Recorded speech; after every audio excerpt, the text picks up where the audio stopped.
So I thought I'd do a video about everyday carry bag. With everything going on with the wars and stuff, it's good to be prepared. We've already been hacked before by Russia. Could happen with China, Iran. I mean, who knows what'll happen.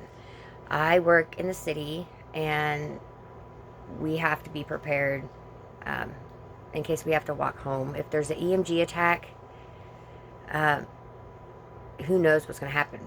There's going to be chaos. You can't start your car unless it's like an older vehicle. You're going to be stuck. The best thing you could do is have a bag to carry and prepare to walk home. And you have to be able to do that safely. I took parts out of my survival bag that I pretty much just use for camping. But it's like 50 pounds, if not more. So what I've done is taken a smaller backpack, and I am just nitpicking what I'm putting into it. I could survive probably several days with what I'm going to put into this bag. And like I said, I work 30 minutes from home, so I don't know how long that would take to walk, but I guess it just depends on what time of day it is. If you have to take back routes, you don't necessarily want to walk the highways or something where you can get robbed, because people will panic and they don't care who you are. They want possibly what you have. Survival really can make people go crazy. So I'm going to start off with one of the three things you need is food, water, shelter. A lot of times with food, that includes heating something up or having a fire to stay warm. You also have to survive the conditions. In Kansas, it varies so much that you have to be prepared for anything. So this is my fire starting kit.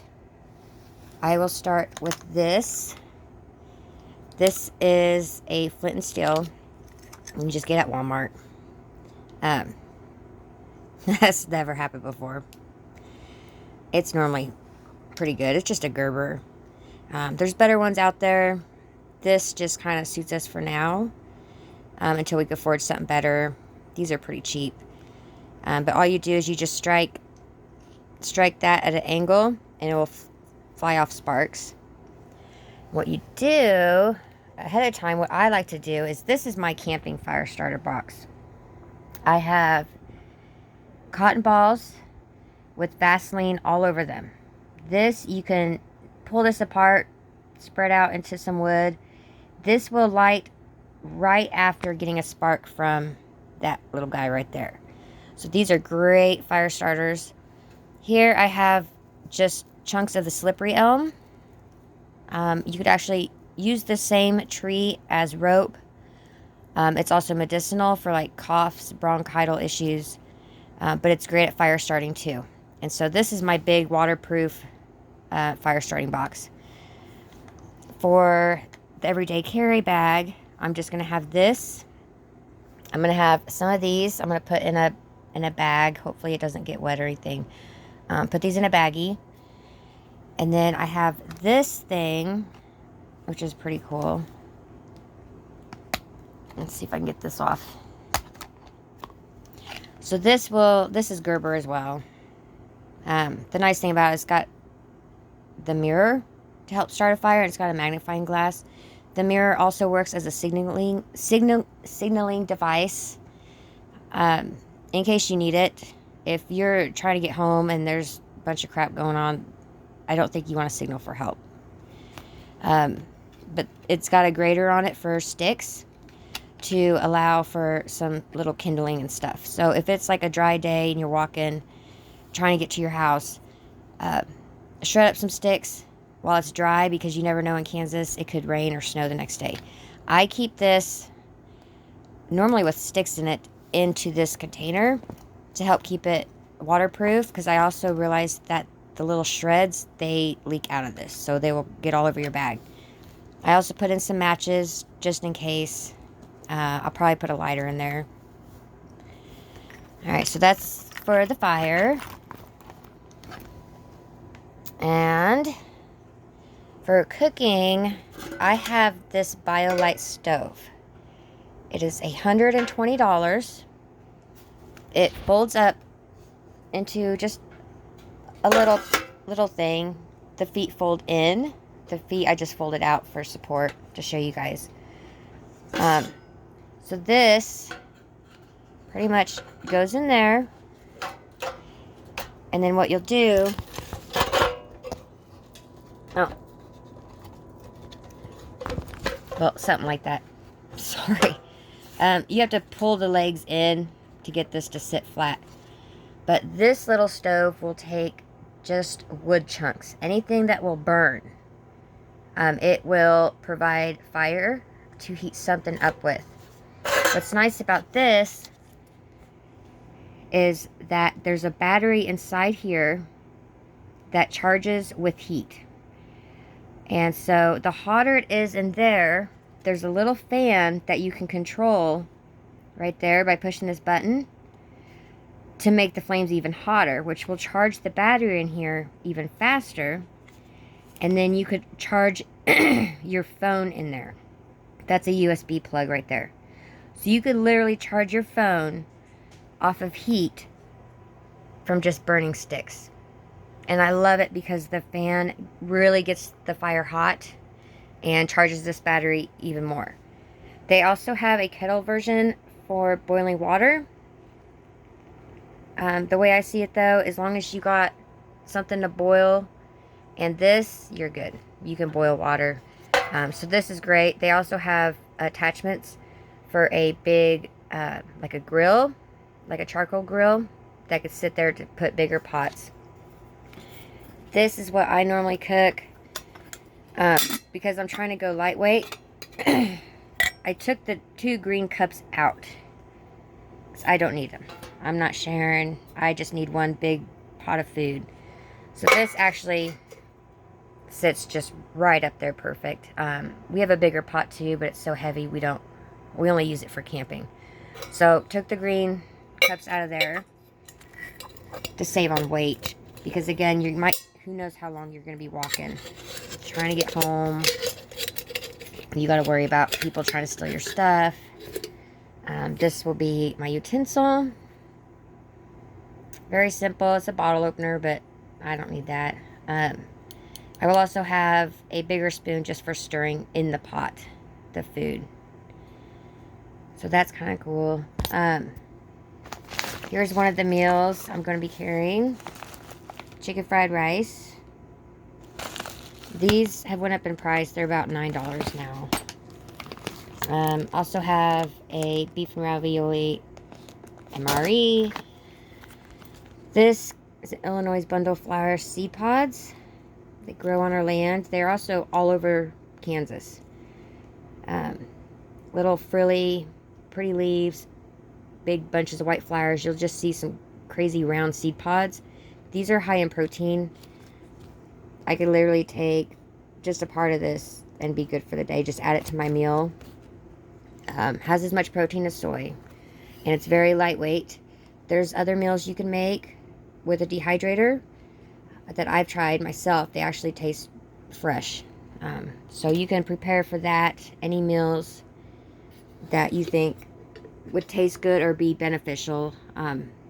It's got to have the protein and the carbs in it. You need the energy. I also was kind of contemplating on this thing, but I decided to go ahead and take my fishing gear. And the reason why is because I wanted this bell in case I have to camp overnight as an alert system if someone gets close to my camp area. And I like this because it has the fishing line. And also, if I really need to, I can go fishing. You can get a stick, use a line. I got hooks, lure. I even have a sewing kit in here. So I have string for stuff. I would probably, if I need to hang something, I'd probably use some natural cordage because it'd be stronger. But I wanted this for protection at night. So I figured I needed this, and I might as well just bring the whole kit. So I take that camping with us. For light, I have a light stick. I think it came free with something. I have this solar flashlight, which was like $12 years ago. I haven't charged it in years, and like it still works. It's crazy, but you just put it in the sun, solar charge. If you're walking, you could tie it to the top of your bag, and that way it's charging all day, because there might be a time where you need to move at night. It might be safer to move at night. This cool thing was $6 on Amazon. It's a silcock and lets you open up different water valves if you're around big buildings, like businesses downtown. Even though if the power was out, the pumps won't run, there might still be water in the pipelines. So this is in case you need some water in the city. If you're desperate for water. I plan on putting a Camelback in my backpack. But I can't really have the water in it as it's freezing outside, because I'm afraid it's going to damage it. First aid kit is very small for my everyday carry now. This is peroxide. Just a cheap little spray bottle. I have hand warmers. We have a ton of these, so I'll probably add a few more just because it is winter time right now. So I'm going to add several more. These work great for your shoes as well. Cold compress in case I get injured. I also have the usual band-aids, gauze, and some electrolytes. Definitely don't want to get dehydrated. This will help a little bit. I also have this little Bible, New Testament. I take this camping with me. I found out I had 2 of them, so it'll go in my everyday carry bag. But this could give you some inspiration, some hope. You might just be, just sitting there waiting for daylight to come and you're just stressed out. This has always helped me, and it helps me fall asleep camping as well. I am taking my little machete. It's Gerber as well. Walmart, cheap. It works. I opted for this instead of my little axe, because it weighs less, and also I could do more with the machete than I could my axe. The axe is so small, it's not really going to do too much. I also have my buck knife, which is my go-to. I don't know if you noticed, a lot of things have these clips on them, and that's so I can just hang them wherever I want. Even if I don't have a belt on, because you need a belt for this, or I don't want it in my pocket, I can hang it on my pants strap. So I got that. Definitely need a life straw. $20. Lasts a long time. We've had this one for quite a while, but it's still sealed up real good. And definitely want some sort of water, even if it's out of a creek or whatever. This will help you stay hydrated. I decided to bring my poncho in case it rains, because again, it's cold weather. You don't want to get hypothermia. Don't want to get your clothes wet. This one was cheap. It was like $5, but it works a lot better than the cheap dollar ones you got. And then a Mylar heat blanket. Always have one of these. Camping, fishing, like always have one of those. I have my sleeping bag, of course, I gotta take. This one is not the temperature I would want right now. This is my summer one. So I will probably look and find a cooler one, which I know we have somewhere. It's just I like this one because it's so tiny. So I don't know. I might keep this one because I do have also a wool blanket, which I think I really need. This helps hold in heat really good. So I gotta have that. I'm also taking my tarp, which I was going back and forth about. This is because if it is raining, at least I can hang it up and keep my tent dry and dry up in a fire or something. Like, it might be good to have, especially if the ground's wet. You don't want to be laying on the ground. I don't have a tent. I don't plan on using a tent. It takes too much time to set up and tear down, so this could be used as a tent. So this is my housing. And I also have this camo-like fabric to cover up something in case I am worried about people robbing me or attacking me and stealing my stuff. Lastly, I don't know if I'm going to do this N100 or if I'm going to go with the N95. But if something does happen, it might be nice to have better filtration system, because you don't know what's in the air, what's going on. Even if an EMP hit, I mean, you have no cell phone service. You don't know what's going on out there. You're just kind of lost trying to get your way home. So one of these would probably be best.